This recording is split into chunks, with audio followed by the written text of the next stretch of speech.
Mic man আছো, এই তোমার পিছনে কি মাইক এলো? হ্যাঁ এলো, হ্যাঁ এলো এলো, দেখেন তো ঘোড়া টিমের মাথা একটু তাড়াতাড়ি আসলাম, একটু বেশি কথা বলবো বলে পুরো পুরো গ্রাম ঘুরিয়ে নিয়ে আসতো সব পাকা লোকগুলো। তুমি অনুমতি নিয়েছো এদের কাছ থেকে?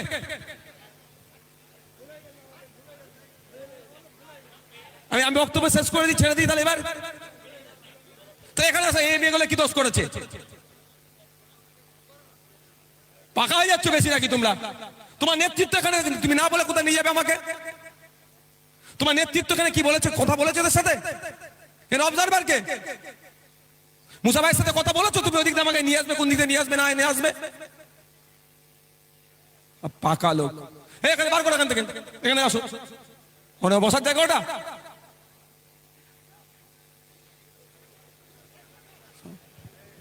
একটু আগে আসবে, একটু বেশি বক্তব্য বিষয়গুলো বোঝাবার জন্য। যদি আপনাকে 16 মিনিট লাগলো এক্সট্রা, 1 মিনিট এখান থেকে আসতে লাগতো। আমি টাইমটা দেখছিলাম।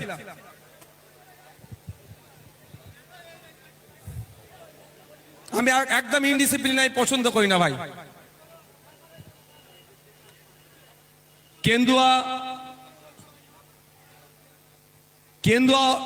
কেন্দুয়ার মাঠে ইন্ডিয়ান সেকুলার ফ্রন্ট বসিরহাট উত্তর বিধানসভা কমিটির উদ্যোগে, বিশেষ করে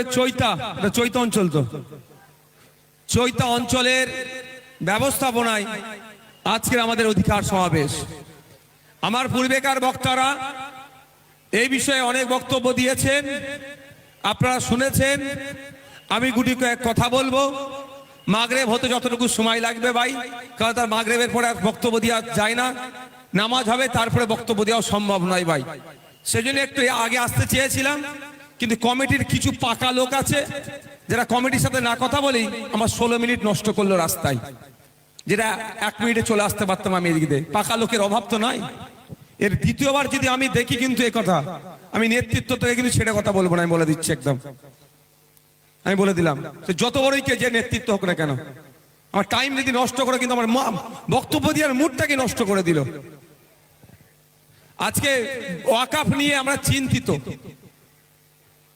কিন্তু অ্যাকচুয়াল ওয়াকাফটা কেন কাটতে চাইছে? ওয়াকাফটাই কি ওদের আসল লক্ষ্য, না মুসলমানদেরকে আক্রমণ করা আসল লক্ষ্য? এদের লক্ষ্য একাধিক। প্রাইম প্রপার্টি গুলো দখল নিতে হবে। যে প্রাইম প্রপার্টি গুলো কেন দখল নিতে চাইছে? কুতুব ভাই তুমি দিয়েছো ওটা? প্রাইম প্রপার্টি গুলো যত পুরাতন শহর আছে ভারতবর্ষের, সেই পুরাতন শহরগুলোকে যদি আপনারা দেখেন, সেই শহরগুলোকে দেখলে দেখা যাবে 10টা 15টা 20টা যদি ভালো ভালো প্রপার্টি সম্পত্তি আছে, সেই সম্পত্তিগুলোর মধ্যে 2-4টে ওয়াকাফ সম্পত্তি আছে। এইরকম ইচ্ছা করে চাইলেও তো কেড়ে নিতে পারে না।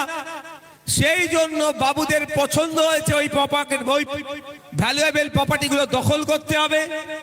সেই জন্য তারা আইনের বেড়া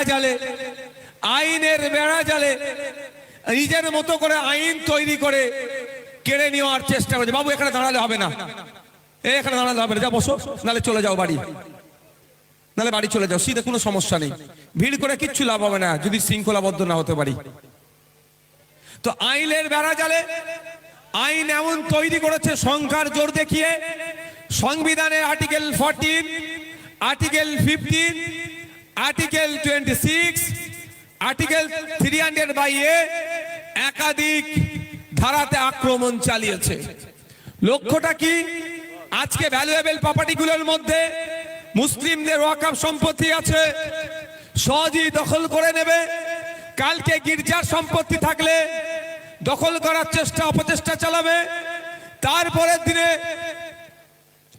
আপনার গুরুদুয়ারার সম্পত্তিতে হাত লাগাবে, তারপরে জাহের খান গরম থানের সম্পত্তিতে হাত লাগাবে, তারপরে এরা হিন্দু ভাইদের দেবদেবীর সম্পত্তিতে হাত লাগাবে। এদের আস্তে আস্তে এরা জমি আঙরদের নজরে এই ভ্যালুয়েবল প্রপার্টি গুলো পড়ছে, এগুলোকে কাড়ার ওরা চেষ্টা করছে। যখন এই আইন বিল ছিল আমাদের রাজ্যে, আমরা প্রতিবাদ করেছি, আমরা এই ধরনের অধিকার সমাবেশ করেছি, আলোচনা সমাবেশ করে বারবার তুলে ধরেছি কোন কোন আর্টিকেলে ওয়াকফ সম্পত্তিগুলোর উপরে আক্রমণ করছে, কেড়ে নিতে চাইছে, সে কথাগুলো বলেছিলাম। কিন্তু আমরা দেখলাম আইন বিল আইনে পরিণত হলো। সংখ্যার জোর দেখিয়ে এমপি বেশি ছিল, বিল আইনে পরিণত হলো। তারপরে আমরা কি দেখলাম, যখন আইনে পরিণত হয়েছে, আমাদের রাজ্য সরকারের কোনো উচ্চ বাচ্চ নাই, আমরা সুপ্রিম কোর্টে গিয়ে মামলা করলাম। গতকালকে রাজ্যের মুখ্যমন্ত্রী সম্পূর্ণরূপে মিথ্যাচার করেছে। রাজ্যের মুখ্যমন্ত্রী মাল্লাতে দাঁড়িয়ে বলছেন যে ওয়াকফের বিরুদ্ধে নাকি রাজ্য সরকার মামলা করেছে। আমি এই বসিরহাটের জমিন থেকে, বসিরহাটের এই মাটি থেকে রাজ্যের মুখ্যমন্ত্রীর কাছে বার্তা দিতে চাই, আপনার রাজ্য অর্থাৎ পশ্চিমবঙ্গ সরকার যে মামলা করেছে সুপ্রিম কোর্টে, তার ডেট আর মামলার ডায়েরি নম্বর প্রকাশ করা হোক, তাহলেই জানতে পারবো আপনি কত ধরনের সত্যি মামলা করেছেন। আমি আপনাদের বলছি, মমতা ব্যানার্জি, এই মামলার ডায়েরি হয় সুপ্রিম কোর্টে, মামলার যেমন মামলার নাম্বার বলি তো আমরা, সুপ্রিম কোর্টের ডায়েরি নাম্বার বলে, তাহলে প্রকাশ করতে পারবে না। কারণ মামলা আমি করেছি। আপনাদের এই মাদ্রাসা, আপনাদের এই মসজিদ, আপনাদের ঈদগাহ, আপনার পূর্বপুরুষের যে কবরস্থানগুলো আছে এখনো যতটুকু সুরক্ষিত আছে, এটা মমতা ব্যানার্জির করা মামলাতে সুরক্ষিত নয়, অভিষেক ব্যানার্জির করা মামলাতে সুরক্ষিত নয়, আপনার এলাকার বিধায়কের কেউ মামলাতে সুরক্ষিত নয়। আমাদের মতো গুটি কয়েক মানুষের মামলা আছে বলে এখনো যতটুকু আছে অধিকার পাচ্ছেন, টিকে আছে। তাই মমতা ব্যানার্জি গতকালকে নতুন করে মুসলিম সম্প্রদায়ের সামনে যে মিথ্যাচার করেছে, আমরা আজকে স্টেজ থেকে তাই মিথ্যাচারের নিন্দা ধিক্কার জানাচ্ছি। এই মিথ্যাবাদীর আমরা প্রতিবাদ করছি। মমতা ব্যানার্জি কি বলেছেন? মামলা করেছে, যদি করে থাকে ভালো কথা তো নাকি। আমিও তো সুপ্রিম কোর্টে মামলা করেছি, মামলা করেছি তো, তাহলে মমতা ব্যানার্জি মামলা করলে আমি জানতে পারতাম না? আচ্ছা ধরেন আমি জানিনি, তাহলে এখন কাজ কি হবে? মামলার নাম্বারটা পাবলিক করে দেয়া, আর কত তারিখে মামলা করেছে সেটা পাবলিক করে দেওয়া, তাহলে কাজ ক্লিয়ার হয়ে যাবে। যেমন আমি এসআইআর নিয়ে মামলা করেছি, আমি পাবলিক করে দিয়েছি। 68,000 ওয়াকফ নিয়ে করেছি ভাই, ওয়াকফেরটা আমার মুখস্থ নাই, 1 বছর আগে করেছি তো। আর রিসেন্ট আমি এসআইআর নিয়ে করেছি। যে এসআইআর নিয়ে আপনাদেরকে আতঙ্কিত করছে, যে এসআইআর নিয়ে আপনাদেরকে ভয় দেখানোর চেষ্টা করছে, সেই এসআইআর নিয়ে অলরেডি আপনাদের বড় ভাইয়ের নির্দেশে আমি সুপ্রিম কোর্টে মামলা করেছি। মামলার ডায়েরি নাম্বার হচ্ছে 68,938/2025। তাই মমতা ব্যানার্জি সত্যিকারের যদি মাদ্রাসার সম্পত্তি বাঁচাতে চায়, মসজিদকে বাঁচাতে চায়, কবরস্থানকে বাঁচাতে চায়, ঈদগাহকে বাঁচাতে চায়, সত্যিকারের অর্থে যদি তিনি মামলা করে থাকেন, তার ডায়েরি নাম্বারটা প্রকাশ্যে আসুক। যতদিন না প্রকাশ্যে আনছে, মমতা ব্যানার্জিকে আমরা প্রতারক, মিথ্যাবাদী ছাড়া আর কিছুই বলবো না। অসুবিধা লাগবে নাকি? মিথ্যাবাদীকে মিথ্যাবাদী বলবো। যদি কারো অসুবিধা লাগে, নওশাদ সিদ্দিকীর বিরুদ্ধে একটা আইনত মামলা করে দিতে বলবেন। শুধু মানুষকে মিসগাইড করছে। সাথে সাথে এটাও বলেছে আপনাদের যে বিধানসভায় রেজুলেশন পাস করেছে, আপনার মমতা ব্যানার্জির নাটকটাকে একটু ধরতে হবে। আমি একটু ধরে ফেলেছি বলে আমাকে আটকানোর চেষ্টা চলছে। বিজেপির 77টা এমএলএ আছে পশ্চিম বাংলায়, কোন জায়গায় অবজারভার নাই। ভাঙড়ে কেন অবজারভার দিতে হচ্ছে? ভাঙড়ের বিধায়ক মুসলিমের অধিকার নিয়ে যেমন কথা বলে, দলিতের অধিকার নিয়ে কথা বলে, আদিবাসী অধিকার নিয়ে কথা বলে, শিক্ষার কথা বলে, স্বাস্থ্যর কথা বলে, সরকারি কর্মচারীদের ডিএর কথা বলে, সরকারি কর্মচারী পুলিশ 8 ঘন্টার বেশি কেন ডিউটি করবে, এই আওয়াজ তুলে। সুতরাং ওদের অসুবিধা হয়ে যাচ্ছে। ভাঙড়ের বিধায়ক যদি ওই মন্দির মসজিদের রাজনীতি করত, ওই সাম্প্রদায়িক রাজনীতি করত, তাহলে হয়তো আমাকে ওদের নিয়ে অসুবিধা হতো না। আমি ওদের বাইরে গিয়ে মানুষের অধিকারের কথা বলছি, পরিযায়ী শ্রমিকের কথা বলছি, ছাত্র যুবর কথা বলছি, কৃষকের কথা বলছি, মহিলার অধিকারের কথা বলছি, ছাত্রদের শিক্ষার কথা বলছি। ওই জন্যই আমার উপরে ওদের গোসা হয়ে গিয়েছে, আমাকে ওরা আটকানোর চেষ্টা করছে। তাই বন্ধুগণ, ওদের নাটকটা একটু আপনারা জেনে যাওয়া দরকার। কিভাবে ওরা মানুষের সাথে নাটক করে একটু আপনাদের জানা দরকার। আপনারা জানলে অবাক হবেন, যখন বিল ছিল তখন 2024 সালে ওয়াকফ অ্যামেন্ডমেন্ট বিল ছিল 2024, তখন বিধানসভায় রেজুলেশন পাস করিয়েছিল। যখন আইনে পরিণত হলো তখন আর কিন্তু বিধানসভা এটা নিয়ে চর্চা করছে না। আমার যতটুকু রাজনৈতিক জ্ঞান হয়েছে, আমার যতটুকু সংসদীয় জ্ঞান হয়েছে, যে কোনো বিলের রেজুলেশন নিলে বিলকে আটকানো যায় না, কিন্তু আইনকে চ্যালেঞ্জ করে রেজুলেশন নিলে ওটা নিয়ে সুপ্রিম কোর্টে মামলা করলে ওটা কার্যকারী অনেক সব থেকে বেশি হয়। তাই মমতা ব্যানার্জি মুসলমানদেরকে বোকা বানানোর জন্য, বিজেপির কে ভালো গুড লিস্টে থাকার জন্য যখন বিল হলো তখন রেজুলেশন পাস করালো, আইন হয়ে যাওয়ার পরে আর বিধানসভায় ওয়াকফের রেজুলেশন পাস করাচ্ছে না। কিন্তু বিলটা কোনো চ্যালেঞ্জে কাজ হবে না।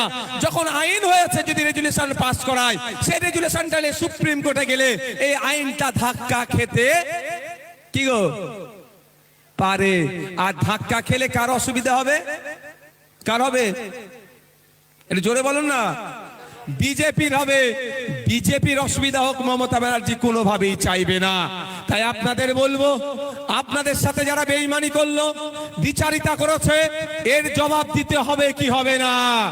একটু আওয়াজ দিয়ে বলুন, একটু হাত তুলে দেখান, হাত তুলে দেখান। 2026 হাতটা তুলে রাখুন। 2026 নির্বাচন আসছে। মমতা ব্যানার্জিকে এই মাদ্রাসা, মসজিদ, ঈদগাহ নিয়ে যখন আন্দোলনের কথা বলেছিলাম তখন দিল্লির যাওয়ার নিদান দিয়েছে। 2026 আসছে, আমরা কোথায় যাওয়ার নিদান দেব? আমরা কখন কোথায় যাওয়ার নিদান দেব? এই দূরে যারা আছেন কোথায় যাওয়ার নিদান দেব? দিল্লিতে যাওয়ার নিদান দেব তো নাকি?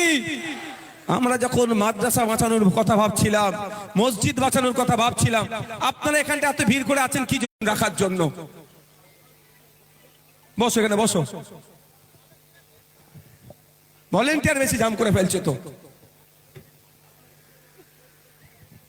আমরা যখন মাদ্রাসা, মসজিদ বাঁচানোর ভাবছিলাম, মমতা ব্যানার্জি তখন আমাদের কি বলেছে? দিল্লি গিয়ে আন্দোলন করো।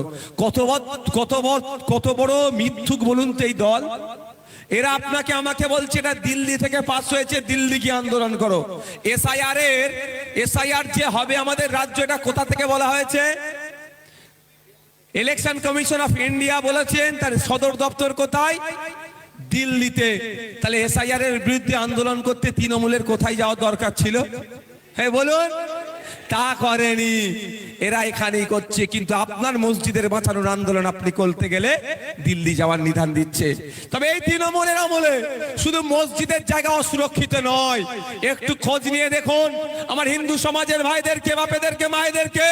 এই তৃণমূলের আমলে দেবদেবীর নামে যে উৎসর্গকৃত যে সম্পত্তি আছে, এই তৃণমূল লুট করে খাচ্ছে। ঠিক যে ধরনের ফিরহাদ হাকিম সাহেব ওয়াকফ সম্পত্তি চোর, মন্ত্রীর নাম কি গো? জোরে বলুন। ওয়াকফ সম্পত্তি লুটে খাচ্ছে, যেভাবে ফিরহাদ হাকিম সাহেবের অভিযোগ আছে, খোঁজ নিয়ে দেখবেন দেবদেবীর নামে যে সম্পত্তি উৎসর্গ করেছিল সেটাও এই তৃণমূলের আমলে লুট করে খাচ্ছে এই তৃণমূলের নেতারা। খোঁজ নিয়ে দেখুন আপনারা, যে জাহের থানের সম্পত্তি, গরম থানের সম্পত্তি, গুরুদুয়ারার সম্পত্তি, গির্জার সম্পত্তি এই তৃণমূলের আমলে লুট হয়ে যাচ্ছে। তাই বন্ধু জাগ্রত হতে হবে। শুধু মসজিদের জায়গা বাঁচানোর লড়াই নয়, মন্দিরের জায়গাও আমাদের বাঁচাতে লড়াই করতে আসতে হবে। ঈদগার জায়গা বাঁচাতে লড়াই করতে আসতে হবে। দেবদেবীর নামে যে সম্পত্তি উৎসর্গ করেছে সেইগুলো উদ্ধারের লড়াই আমাদেরকে করতে হবে।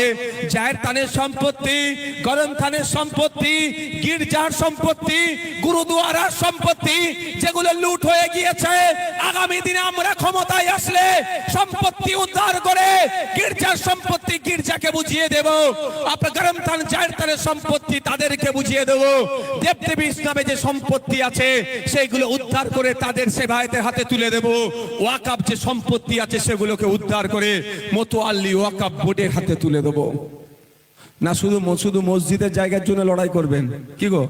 হ্যাঁ, প্রত্যেকটা ধর্মস্থানের সম্পত্তি উদ্ধারের লড়াই আমরা একসাথে করব তো নাকি? আমাদের মধ্যে এটা ভাগ করার চেষ্টা করছে, আমরা ওরা করার চেষ্টা করছে। এখানে একটা স্কুলের নাম লেখা আছে দেখুন, কেন্দুয়া এফপি স্কুল। আমাদের মধ্যে আমরা ওরা করে কি হচ্ছে জানেন? একটু কালকে খোঁজ নিয়ে নেবে। আগামীকাল শুক্রবার একটু স্কুল খোলা থাকবে। কবে স্কুল বন্ধ খোলা থাকে সেটাই এখন দুষ্কর। সবসময় স্কুল বন্ধ। এটা এটা ভালো করছে না, আপনার আমার ছেলের ভবিষ্যৎটাকে ধ্বংস করছে, এটা মাথায় রাখবে। কিন্তু প্রাইভেট স্কুলে নেতাদের ছেলেরা পড়ে, আপনার ছেলেরা প্রাইভেট স্কুলে পড়ানোর মতো সমর্থ নাই। আপনার বাচ্চাটা স্কুলে যায়, সেই স্কুলটা বন্ধ রাখছে। যাক, হিন্দু মুসলমানের মধ্যে আপনাকে আমাকে লড়িয়ে দিতে চাইছে, আপনার আমার ইস্যু হিন্দু মুসলমান করতে চাইছে, কিন্তু আপনার আমার আওয়াজ তোলা দরকার ছিল এই স্কুলে কেন টিচার নাই। আগামীকাল গিয়ে দেখবেন স্কুলে যত রেজিস্টার আছে খুলে দেখবেন, যত ছাত্র আছে তার অনুপাতে আপনি শিক্ষক পাবেন না। কিন্তু এখানে কেন্দুয়ার মানুষ, কে হিন্দু চৈতা অঞ্চলের মানুষ, বসিরহাট উত্তরের মানুষ, কে হিন্দু কে মুসলমান দেখার দরকার নাই, প্রশ্ন করা দরকার 2012 সাল থেকে 2024 সাল পশ্চিম বাংলায় কেন 25,000 প্রাইমারি স্কুল বন্ধ হলো? এই জবাবটা মমতা ব্যানার্জিকে দিতে হবে, এই জবাবটা অভিষেক ব্যানার্জির পিসিকে দিতে হবে। কারণ এই যে 25,000 স্কুল বন্ধ হয়েছে, আপনাদের জেনে রাখা দরকার ওই স্কুলগুলোতে কোন নেতার ছেলেরা পড়ে না, কোন বড় নেতার ছেলেরা পড়ে না। ওই স্কুলগুলোতে আপনার আমার বাড়ির ছেলেরা পড়ে, যারা দিন আনে দিন খায়, যারা ডে লেবারের কাজ করে, যারা ভ্যান চালায়, যারা রিক্সা চালায়, যারা চাষবাস করে, যারা আপনার ঠেলা নিয়ে ব্যবসা বাণিজ্য করে, ছোট ছোট দোকান লাগায়, তাদের ছেলেরা পড়াশোনা করে। যার পরিবার দিন গেলে 300 টাকা ইনকাম করতে কষ্ট হয়, তাদের পরিবারের ছেলে মেয়েগুলো ওই স্কুলগুলোতে পড়তো। আর রাজ্য সরকার সুকৌশলে শিক্ষিত হতে আমাদের পিছিয়ে বর্গের ছেলেদেরকে না দেয়, সেই প্ল্যান পরিকল্পনা করে 25,000 স্কুল বন্ধ করে দিয়েছে। ওর ইফেক্ট কার উপরে পড়বে ভাই? তখন কি দেখে বলবে নাকি কে হিন্দু কে মুসলমান? দেখে বলবে? আচ্ছা বলুন, যারা ভ্যান চালায় কি হিন্দু কে মুসলমান আমরা কোনোদিন ভাগ করেছি? কৃষকের মধ্যে হিন্দু মুসলমান ভাগ করেছি? দিন আনে দিন খাই যিনি, তাদের মধ্যে আমরা হিন্দু মুসলমান ভাগ করেছি? যে 25,000 স্কুল বন্ধ হয়েছে, খোঁজ নিয়ে দেখুন। যেখানে নমশূদ্ররা বেশি থাকে, যেখানে আদিবাসীরা বেশি থাকে, যেখানে মতুয়ারা বেশি থাকে, যেখানে মুসলমানরা বেশি থাকে, যেখানে পিছিয়ে বর্গের মানুষ বেশি থাকে, সেই স্কুলগুলোকে ইচ্ছা করে বন্ধ করে দিয়েছে। কারণটাই, যদি আপনার ছেলে মেয়েরা পড়াশোনা করে উচ্চ শিক্ষায় শিক্ষিত হয়, তাহলে শুভেন্দু অধিকারীর সুরে সুর মিলিয়ে হিন্দু হিন্দু ভাই ভাই বলার লোক থাকবে না। আর মমতা ব্যানার্জির দলের হয়ে লাঠায় ভোট লুট করার, বুথ দখল করার, মারামারি করার, গোলাগুলি করার, বোমাবাজির লোক আর থাকবে না। তাহলে ওদের ক্ষতি হয়ে যাবে। নেতার ছেলের হয়ে মারপিট কে করবে? খারাপ ভাবে নেবেন না, একটা কথা বলি, এখন খোঁজ নিয়ে দেখুন যে নেতা ছিল তার ছেলের হয়ে, তার হয়ে আপনারা মারপিট করেছেন। আপনার ছেলেদের ভবিষ্যৎগুলো নষ্ট করছে কেন? দেখবেন নেতার ছেলে কোথা পড়ছে? বিদেশে। আমাদের বর্তমান যিনি বিদেশ মন্ত্রী আছে এস জয়শঙ্করজি, তার ছেলে কোথা পড়াশোনা করে একটু খোঁজ নিয়ে দেখুন, এখানে নাই, বিদেশে। আর ওই জয়শঙ্করজিকে যারা ক্ষমতায় নিয়ে এসেছে, যাদের ছেলেরা প্রাইমারি স্কুলে গেলে স্কুল আর শিক্ষা দেওয়ার জায়গা নেই, মিড ডে মিল খাওয়ার ঘরে চলে আসো। 1 লক্ষ স্কুল সারা দেশে বন্ধ হয়ে গিয়েছে বিজেপির আমলে। আমার বলার বক্তব্য এটাই, আপনার বাপ দাদুরা ও এখন বর্তমানে যারা নেতা আছে তাদের বাপ দাদুর হয়ে লাঠিয়াল বাহিনী ছিল, মারামারি করেছিল, বুথ দখল করেছিল। কেউ শ্মশানে গেছে, কে কবরস্থানে গেছে, ধ্বংস হয়ে গেছে, কেউ কি বলে মারা গেছে, আর কেউ জেল খেটে ধ্বংস হয়েছে। এখন আপনাদেরকে বর্তমান নেতাদের লাঠিয়াল বাহিনী হিসাবে রাখতে চাইছে। আর ভবিষ্যৎ প্রজন্মের কথা ভেবে নেতারা তাদের ছেলেগুলোকে বিদেশের নামি দামি ইউনিভার্সিটিতে পড়িয়ে নিয়ে আসবে, আর আপনার ছেলেগুলোর এলাকায় স্কুলগুলোকে বন্ধ করে মূর্খ করে রাখবে। কারণ ওর ছেলেগুলো বিদেশ থেকে পড়াশোনা করে এসে নেতা হবে, আর আপনার ছেলেগুলোকে দিয়ে বুথ দখল, মারামারি, হিংসার কাজে লাগানোর চেষ্টা মমতা ব্যানার্জি এখন থেকে করছে। তাই ভাবার সময় আসেনি এখন আমাদের? আমরা আমাদের ভাই ভাইপোর কথা এখনো ভাববো না? আমরা আমাদের ছেলেদের কথা এত এখনো ভাববো না? যদি মমতা ব্যানার্জি তৃণমূল তার ছেলেদের কথা ভাবে, তার ভাইপোদের কথা ভাবে, সেই কথা মাথায় রেখে স্কুলগুলোকে এখন বন্ধ করে দিচ্ছে। কারণ আপনাদের আমাদের আওকাত আছে কি যে প্রাইভেট স্কুলে পড়াবো? একটা ভালো প্রাইভেট স্কুলে পড়াতে গেলে মাস গেলে কম করে 2000 টাকা খরচ আছে। আপনার বাড়িতে 2টো সন্তানই আমি ধরছি, তাহলে মাস গেলে 4000 টাকা আপনাকে খরচ করতে হবে। হবে। আপনি যদি কৃষক, আমি আপনাকে তথ্য দিয়ে বলে যাচ্ছি, মাস গেলে আপনি 8,000 টাকা ইনকাম করতে পারেন না। যারা কৃষক আছেন আমি তথ্য দিয়ে বলছি, মাস গেলে আপনি 8,000 টাকা ইনকাম করতে পারেন না। আপনি মাস গেলে যদি 8,000 টাকা না ইনকাম করেন, তাহলে 4,000 টাকা দিয়ে দুটো বাচ্চাকে কি করে পড়াবেন? তারপরে খাওয়া দাওয়া আছে, অসুস্থ আছে, ওষুধ আছে, আরো সঞ্চয় করার তাহলে কিছুই থাকছে না। আপনার ছেলেটা আর উচ্চ শিক্ষায় শিক্ষিত হতে পারবে না, কারণ বুনিয়াদী শিক্ষাটা যেখান থেকে পাই সেটাই ধ্বংস করে দিচ্ছে পরিকল্পনা করে এই মমতা ব্যানার্জি। তাই মায়েদের বলবো, অনেক সংখ্যক মায়েরা এসে উপস্থিত হয়েছেন, লক্ষ্মীর ভান্ডার 1,000 টাকা দিচ্ছে, 1200 টাকা দিচ্ছে, প্রশ্ন নয়। আগে মায়েদেরকে আওয়াজ তুলতে হবে। এই কেন্দুয়াই যে প্রাইমারি স্কুলটা আছে, উপযুক্ত শিক্ষার পরিকাঠামো আনতে হবে, যত ছাত্র আছে তার অনুপাতে শিক্ষা দিতে হবে। মায়েদেরকে আওয়াজ তুলতে হবে। লক্ষ্মীর ভান্ডার পরে হবে 10 লাখ 12 লাখ টাকার বিনিময়ে চাকরি নয়, 330 টাকা ফর্ম ফিল আপ করে মেধার ভিত্তিতে চাকরির ব্যবস্থা হবে। সে হিন্দু চাকরি পাক, মুসলমান চাকরি পাক, দলিত চাকরি পাক, আদিবাসী চাকরি পাক, দেখার দরকার নাই। মায়েদেরকে আওয়াজ তুলতে হবে। 1,000-1,200 টাকা পরে হবে। যত মদের দোকান পশ্চিম বাংলায় আছে সব দোকান বন্ধ করতে হবে। মায়েদেরকে আওয়াজ তুলতে হবে।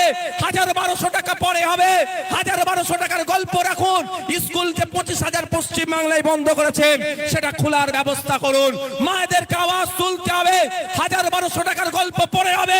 এলাকায় সম্প্রীতি বিনষ্ট করার জন্য শুভেন্দু অধিকারী যেভাবে হিন্দু মুসলমানের বিভেদ লাগানোর জন্য বক্তব্য দিয়ে বেড়াচ্ছে, ওই পাটাটাকে ধরে আগে জেলের মধ্যে ভরাও।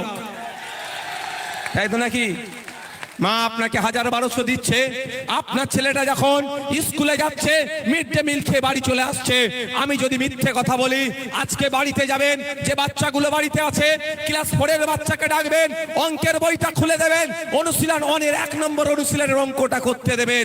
আমি এখানে বলে যাচ্ছি, আমি যদি ভুল বলি, দ্বিতীয়বার আমি বসিরহাটের জমি নিয়ে এসে মানুষের কাছ থেকে ভোট চাইবো না, মানুষের স্টেজের সামনে দাঁড়িয়ে কথা বলবো না। 100টা বাচ্চাকে ট্রাই করে দেখুন, 90টা বাচ্চা এই অনুশীলন 1 এর অঙ্কটাও করতে পারবে না। সেই বাচ্চাগুলো কারা? মা আপনার বাচ্চা, আমার ভাই, আমার ভাইপো। মা আপনার হাতে 1,000 টাকা দিচ্ছে, আপনার ছেলের ভবিষ্যৎ ধ্বংস করে দিচ্ছে। তা বলে বলছি না যে আপনি 1,000 টাকা নেবেন না। আমি মনে করি 1,000 টাকায় একটা সংসার চলবে না, মায়েদেরকে 5,000 টাকার ব্যবস্থা করতে হবে। কিন্তু সাথে সাথে শিক্ষার পরিকাঠামো ফিরিয়ে নিয়ে আসতে হবে। মায়েরাও সমাজের জন্য দিতে প্রস্তুত, রাজ্যের জন্য তারাও কন্ট্রিবিউশন করবে, তারও জায়গা রাখতে হবে। তাই আপনাদের বলবো, আপনার বাড়ির মহিলা সদস্যরা 1,000 টাকা পাচ্ছে, বিতর্কে আমি যাব না, আমি ছাড়ার পক্ষও নয়, কিন্তু এতটুকুই বলবো, সাথে সাথে আওয়াজ তুলতে হবে। আপনি কষ্ট করে চাষবাসের কাজ করেন, ভ্যান চালান, ডে লেবার, দিন আনে দিন খান, রং মিস্ত্রি, বিভিন্ন কর্মকাণ্ডের সাথে যুক্ত, মাথার ঘাম পায়ে ফেলে আপনার ছেলেটাকে উচ্চ শিক্ষায় শিক্ষিত করলেন। আপনার ছেলের মেধা আছে, রিটেন পরীক্ষায় পাস করলো, ভাইভাতেও যে কোশ্চেন করেছে সঠিক উত্তর দেওয়ার পরে আপনার ছেলের আপনার চাকরিতে নাম আসলো না। বড় লোকের ধামাল ছেলে, যে পড়াশোনায় অজ্ঞ, যুক্ত অক্ষর বানান করতে পারে না, সে 15 লাখ টাকা দিচ্ছে, তার ছেলের চাকরি হয়ে যাচ্ছে। আর মা বাপ আপনার বাড়ির মহিলাটাকে 1,000 টাকা দিয়ে ভুলিয়ে রেখে দিয়েছে। তাই আওয়াজ তুলতে হবে। লক্ষ্মীর ভান্ডার পরে হবে, এই দুর্নীতি মুক্ত চাকরির ব্যবস্থা করতে হবে। ইন্টারভিউর মর্ম যখন হবে তখন লাইভ টেলিকাস্ট হোক, কার ছেলে কটার প্রশ্নর কি উত্তর দিয়েছে লাইভ সবাই দেখতে পাবে। আপনার ছেলে যদি মেধা থাকে ওই লড়ে আসবে, আর যার ছেলের মেধা নেই টাকা দিয়ে সব চাকরি পাবে না। এই ব্যবস্থার দাবি আপনাদের তুলতে হবে। অন্যথায় 1,000 টাকা দিয়ে ভুলিয়ে দিল, আর আপনার ছেলের চাকরিটা ওরা আবার 15 লক্ষ টাকায় বিক্রি করে দিল। কোনটা চাই আপনার? আপনার ছেলের চাকরি দরকার না 15 লক্ষ টাকার আপনার ছেলের চাকরিটা বিক্রি করে দেবে? বলুন। এখানে যারা আছেন ছেলের চাকরির জন্য 15 লক্ষ টাকা দেওয়ার মতো সামর্থ্য আছে? ও মায়েরা আছে নাকি গো? তাহলে আপনার ছেলে তাহলে মেধার ভিত্তিতে চাকরি হবে, মেধার ভিত্তিতে 100% রোস্টার মেনটেন করে চাকরি হবে। দুর্ভাগ্য আমরা এখানে, আপনারা অবাক হবেন, ফেক এসটিএসসি সার্টিফিকেটে রমরমা, যে আসল দলিত আসল আদিবাসী তারা চাকরি পাচ্ছে না, তাদের কোটাতে যারা দলিত আদিবাসী নয় তারা চাকরি করে নিচ্ছে। তাই ইন্ডিয়ান সেকুলার ফ্রন্ট বলছে মমতা ব্যানার্জিকে যে আপনার সরকার চলছে না, এটা সার্কাস চলছে। সারা পশ্চিম বাংলাতে 1 কোটি আদিবাসী নয়, এইদিকে 1.5 কোটি আদিবাসী এসটি সার্টিফিকেট ইস্যু হয়ে গেছে, অর্থাৎ 50 লক্ষের অধিক নন আদিবাসীরা আদিবাসীদের কোটায় চাকরি নেওয়ার চেষ্টা করছে। এই করে আদিবাসীদের উন্নয়ন হয় না। কিন্তু আদিবাসী মায়েদেরকে মাস গেলে 1200 টাকা তাদের হাতে ধরিয়ে দিচ্ছে। তাদের ছেলের কোটায় যে চাকরি, এই রাজ্য সরকার, এই মমতা ব্যানার্জি, বুঝতে পেরেছেন? আমাদের লড়াইটা হচ্ছে যার আদিবাসীর যে চাকরি পাওয়ার দরকার সে আদিবাসীকে যে চাকরিটা বুঝিয়ে দিতে হবে। যে প্রকৃত দলিত তাকে তার চাকরিটা বুঝিয়ে দিতে হবে। আর সর্ব একটা এই সময়ের মধ্যে মমতা ব্যানার্জি প্রতিনিয়ত আপনাদেরকে একটা করে উপহার দিয়ে যাচ্ছে। আপনারা মানে যারা এখানে সংখ্যাগরিষ্ঠ মুসলমান, এই মধ্যে যারা বেশি সংখ্যা আছে তারা তো মুসলমান, নন মুসলিম ভাইরা এখানে আছে, মুসলমানদেরকে উপহার দিয়েছে কি? OBC certificate. ওবিসি সার্টিফিকেট রেখে দেওয়া, বাড়িতে আর ছিঁড়ে ফেলে দেওয়া দুটোই সমান। আপনার বাড়িতে যারা উচ্চ শিক্ষায় প্রস্তুতি নিচ্ছে, চাকরির এক্সামের সাথে যারা প্রস্তুতি নিচ্ছে, তাদেরকে জিজ্ঞাসা করবেন। মমতা ব্যানার্জি নতুন লিস্ট যেটা তৈরি করেছে মুসলমানদের আশীর্বাদ নয়, তা অভিশাপের মতো। তাই মমতা ব্যানার্জিকে আমরা জানাতে চাই, এই কেন্দুয়ার মাঠ থেকে বলতে চাই, আপনি কোন সার্ভের ভিত্তিতে লিস্ট তৈরি করেছেন সেটা পাবলিক করতে হবে। আমরা কে হিন্দু চাকরি পাক, কে মুসলমান চাকরি পাক, সেই বিতর্কে আমরা নাই। আমাদের বক্তব্য হচ্ছে ব্যাকওয়ার্ড ক্লাসেস অ্যাক্ট অনুযায়ী প্রপার ওয়েতে সার্ভে করে, সায়েন্টিফিক ওয়েতে সার্ভে করে, যাকে যে জনগোষ্ঠীগুলোকে ব্যাকওয়ার্ড হিসাবে ইনক্লুড করার দরকার তাদেরকে ইনক্লুড করা হোক। কিন্তু তার আগে সার্ভে করতে হবে। মুর্শিদাবাদের ওবিসি জনগোষ্ঠী, মালদার শেরশাবাদিয়া জনগোষ্ঠী, দিনাজপুরের শেরশাবাদিয়া জনগোষ্ঠী ওবিসি এ থেকে ওবিসি বি তে পাঠানো হয়েছে। আমার প্রশ্ন এখানে, মুর্শিদাবাদে গিয়ে সার্ভে হয়েছে না মমতা ব্যানার্জির কালীঘাটে সার্ভে হয়েছে? এটাও প্রকাশ্য আনতে হবে।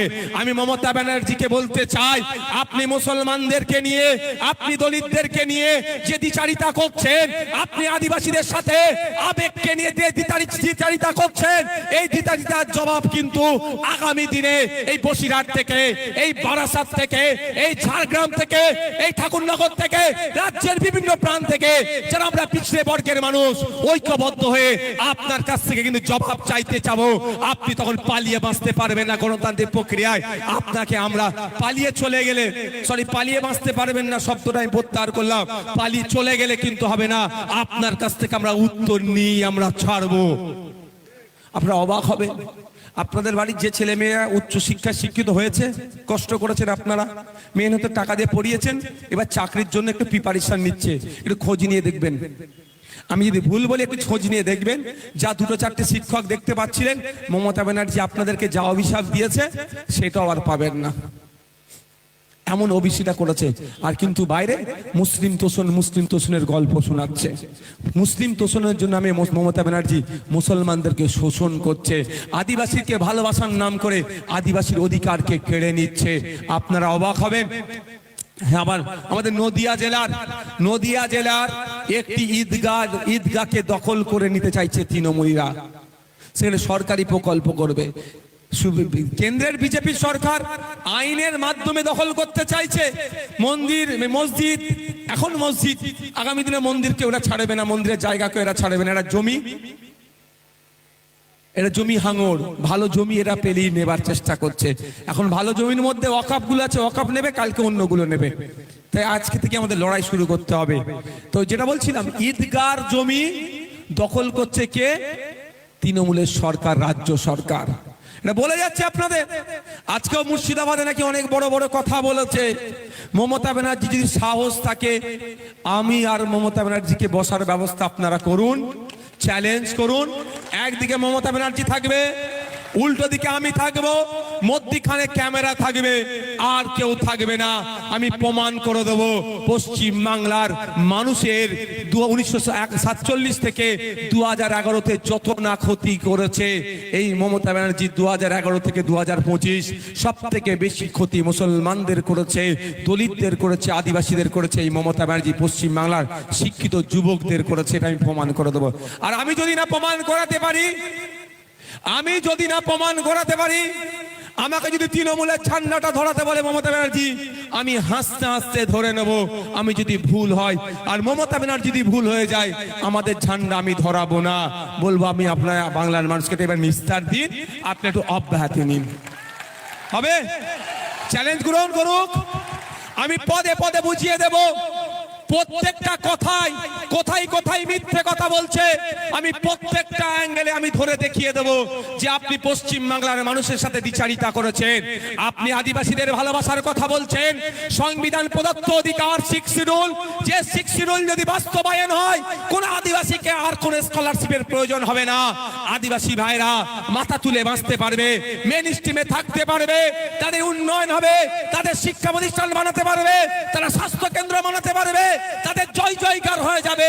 সংবিধান সেই অধিকার আদিবাসীদেরকে দিয়েছে। 6 শিডিউল মমতা ব্যানার্জি আদিবাসীদেরকে ভালোবাসিল, পূর্ণাঙ্গ রূপে 6 শিডিউলের বাস্তবায়ন করছে না। এই ভালোবাসার প্রয়োজন নাই। মমতা ব্যানার্জি মুসলমানদের ভালোবাসছে, কিন্তু শিক্ষাতে দেখুন, স্বাস্থ্যে দেখুন, কর্মসংস্থানে দেখুন, মুসলমানদের খুঁজে পাওয়া যাচ্ছে না। এই ভালোবাসা মমতা ব্যানার্জির আমার প্রয়োজন নাই। মমতা ব্যানার্জি শিক্ষকদের ভালোবাসছে, কিন্তু সরকারি শিক্ষকরা কেন্দ্রীয় সমাহারে দিয়ে পাচ্ছে না। এই ভালোবাসা আমার দরকার নাই। মমতা ব্যানার্জি পুলিশদেরকে নাকি খুব ভালোবাসছে, কিন্তু পুলিশদের হকেট দিয়ে তাদেরকে বুঝিয়ে দিচ্ছে না। একটা পুলিশ 8 ঘন্টার বেশি কেন ডিউটি করবে? সরকারি কর্মচারী 8 ঘন্টার বেশি ডিউটি করে না, একটা পুলিশকে 14 ঘন্টা 15 ঘন্টা কেন ডিউটি করতে হচ্ছে? এই আমার ভালোবাসার প্রয়োজন নাই। তাই বন্ধুগণ, এই মমতা ব্যানার্জি পশ্চিম বাংলার মানুষের সাথে দ্বিচারিতা করছে। আর এই দ্বিচারিতা যাতে না ধরতে পারেন, এই দ্বিচারিতা থাকার পরেও যাতে না আপনি অন্য জায়গায় অপশন থাকে, সেই জন্য মমতা ব্যানার্জি বিজেপিকে ডেকে নিয়ে এসে আপনার সামনে দাঁড় করিয়ে দিচ্ছে। আমরা যখন রাজনৈতিকভাবে মমতা ব্যানার্জির এই দ্বিচারিতা, বিজেপির এই সাম্প্রদায়িকতার বিরুদ্ধে কথা বলছি, এদের অন্যায়ের বিরুদ্ধে যখন আমরা দাঁড়িয়ে আছি, তখন আমাদেরকে ভুল বোঝানোর জন্য, আমাদের সম্পর্কে মিথ্যাচার করার জন্য বলা হচ্ছে যে আইএসএফ নাকি ভোট কেটে বিজেপিকে নিয়ে আসবে। এটার ওষুধ আমি আজকে দিয়ে যেতে চাই, শুনবেন আপনারা? আর একবার তাহলে হাত তুলুন তো যারা শুনতে চাইছেন, দূরে যারা শুনতে চাইছেন হাত তুলুন তো। মমতা ব্যানার্জির এই ওষুধটা আমি দিতে চাই। কি ওষুধ? মমতা ব্যানার্জির দলের লোকেরা আমাদের নামে মিথ্যাচার করে, কি বলে? ভোট কেটে নাকি বিজেপিকে নিয়ে আসবে। আমি আপনাদের এখানে বসিরহাট উত্তর বিধানসভায় এসে আমি কথা দিয়ে যাচ্ছি, মমতা ব্যানার্জিকে রেডি করুন। পিরজাদা আব্বাস সিদ্দিকী রেডি আছে, একটা এগ্রিমেন্ট পেপারে সই হবে। সইটা কি হবে একটু দাঁড়ান, শুনে নিন আগে, তারপরে তালিয়ে দেবেন। একটা সই হবে, লিখবে আব্বাস সিদ্দিকী, যেখানে যেখানে আইএসএফ প্রার্থী দেবে, যদি ওখানে ভোট কেটে বিজেপি আসে, তৃণমূল তথা মমতা ব্যানার্জি যা শাস্তি নেবে, নওশাদ সিদ্দিকী মাথা পেতে মেনে নেবে। আর ওখানে মমতা ব্যানার্জিকে লিখতে হবে, তৃণমূল যেখানে যেখানে প্রার্থী দেবে, যদি ভোট কেটে বিজেপি আসে, তাহলে আইএসএফ যা শাস্তি নেবে, তৃণমূলকে মাথা পেতে মেনে নিতে হবে। ও দুধকে দুধ, পানিকে পানি। তাহলে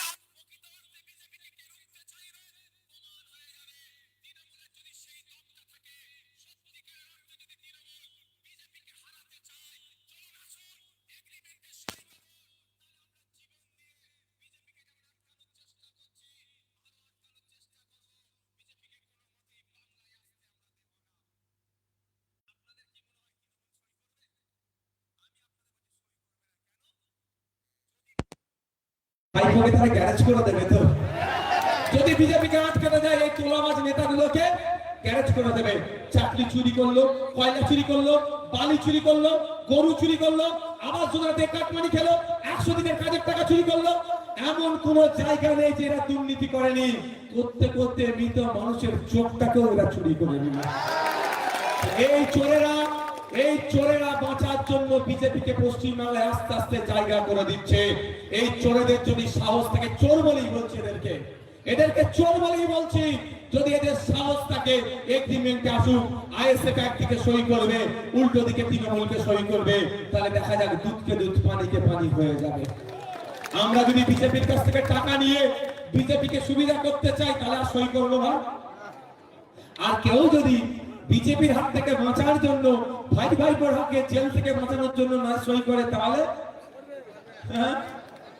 আজকে পত্রিকা যদি তৃণমূলের বন্ধুরা বলে যে বিজেপি সুবিধা করে দেবে আইএসএফ, তাহলে কি বলবেন আপনারা? অত কথা বলে লাভ নেই, চলো মমতা ব্যানার্জিকে তুমি রেডি করো, এদিকে আমাদের বড় ভাইজান রেডি আছে, সই করুক। তখন বলবে পেনে কালি নাই। কি বলবে তখন? পেনে কালি নাই। তাই আপনাদের বলবো, ভাঙর যে আশা দেখিয়েছে, আজকে রাজ্যের মানুষ সেটাকে গ্রহণ করেছে। আপনাদেরকে কে আসছে কে যাচ্ছে দেখার দরকার নাই। এখানে এসে আমি বলে যাই, বসিরহাট উত্তর বিধানসভায় 2026 সালে আমরা লড়াই করব। 2021-এ আপনারা বিজেপি আসবে বলে অনেকে ভোট দেননি, ভালোবাসার মানুষ। এখন আর বিজেপি আর তৃণমূল আলাদা মনে হয় আপনাদের? এই আলাদা মনে হয়? এরা একে অপরের পরিপূরক। যদি বিজেপি তৃণমূল আলাদা হতো, এতক্ষণ শুভেন্দু বাবুকে ধরে ছেলের মধ্যে রেখে দিত। শুভেন্দু বাবু যেভাবে বাংলার সম্প্রীতি, বাংলার হিন্দু মুসলমানের মধ্যে যে ঐক্য আছে বিনষ্ট করার জন্য যে ভাষায় কথা বলছে, শুভেন্দু বাবুকে ধরে ছেলের মধ্যে রাখা দরকার। তার আমরা ছেড়ে রেখেছে, হিংসা ছড়াচ্ছে। তাই আপনাদের বলবো, সব বিজেপির ফাঁদে আমরা পড়বো না। 2026 সাল আসছে, বিজেপিকে হারাতে হবে, তৃণমূলকে হারাতে হবে, নতুন সরকার গঠন করতে হবে। যে সরকার শিক্ষার আমূল পরিবর্তন করবে, যে সরকার আসার সাথে সাথে আপনাদের কথা দিয়ে যায়, পিজিতে আর যেতে হবে না, এনআরএসে আর যেতে হবে না, আর্চি করে যেতে হবে না, প্রতিটা জেলায় প্রতি বছরে একটা করে আর্চি করে পিজি এনআরএস তৈরি করবে। এই সরকার আপনারা চান না? এখান থেকে রুগীকে ছুটে কলকাতায় নিয়ে যেতে হবে। কোনটা চান আপনারা মায়েরা? কলকাতার মতো পিজি হসপিটাল আপনাদের জেলায় চাই না কলকাতায় ছুটে যেতে চান? কোনটা চান? যদি আপনাদের জেলায় চান, যদি ঝাড়গ্রাম জেলায় চাই পিজি, এবং মুর্শিদাবাদে পিজি তৈরি হবে, নদিয়াতে পিজি তৈরি হবে, বীরভূমে তৈরি হবে, উত্তর দিনাজপুরে তৈরি হবে, দক্ষিণ দিনাজপুরে তৈরি হবে, দার্জিলিং এ তৈরি হবে, কালিম্পংয়ে তৈরি হবে, প্রতিটা জেলায় প্রতি বছরে একটা করে পিজি হসপিটাল তৈরি করবো আমরা, যদি আপনারা আমাদের সুযোগ দেন। চিকিৎসা পরিষেবা নেওয়ার জন্য কলকাতায় ছুটে যেতে হবে না। আর একটা কথা দিয়ে যাচ্ছি, 2026 সাল আসছে, বেকারত্বের দিকে মানুষ এগিয়ে যাচ্ছে। আজকে দিনের স্বপ্ন দেখিয়েছিল মোদিজি, কিন্তু বিগত 45 বছরে সারা ভারতবর্ষে যত না বেকারত্বের সংখ্যা ছিল, এই এখন সেই বেকারত্বের সংখ্যা বেড়ে যাচ্ছে। বেকারত্বের জ্বালায় আমাদের যুবক যুবতীরা জ্বলছে, অনেকে সুসাইড করছে, অনেকে মানসিক রোগে আক্রান্ত হয়ে যাচ্ছে। আমি আপনাদের কথা দিয়ে যাই, আপনারা যদি 2026 সালে আমাদেরকে সরকারে আসতে সহযোগিতা করেন, ওয়ান ফ্যামিলি ওয়ান জবের ব্যবস্থা করব, প্রতিটা বাড়ি থেকে একজন সদস্যকে চাকরির ব্যবস্থা আমরা করে দেবো। কোনো অসুবিধা হবে না। সরকার কেন, কিসের জন্য সরকার? আপনার দুর্দশাকে ঘোচাবে, আপনাকে একটু ভালো থাকতে দেবে, এই জন্য সরকার।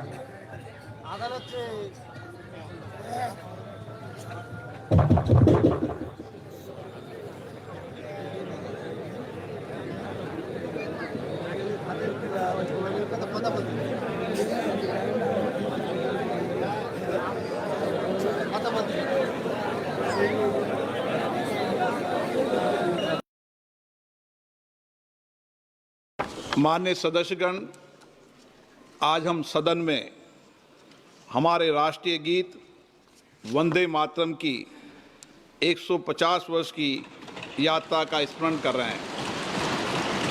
माननीय श्री बंकिम चंद्र चट्टोपाध्याय जी ने रचित वंदे मातरम की प्रत्येक पंक्ति में भारत की प्रकृति, मातृत्व, वात्सल्य, सौंदर्य और शक्ति का अद्भुत संगम है। ये गीत उस युग में आशा की ज्योति बनकर उभरा जब देश गुलामी के अंधकार से जूझ रहा था।